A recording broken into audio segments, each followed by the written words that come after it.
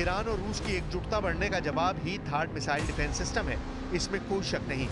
एक तरफ रूस ईरान के साथ है तो दूसरी तरफ बाइडेन का हाथ नेतन्याहू के सिर पर है। कुल मिलाकर अमेरिका और इजराइल अब खतरनाक परमाणु मिसाइलों को लेकर तैयारी कर चुके हैं, लेकिन क्या ईरान इससे दबाव में आएगा या फिर इजराइल के बाकी डिफेंस सिस्टम को हराने के बाद वो अमेरिका के इस मिसाइल डिफेंस सिस्टम को भी हरा देगा?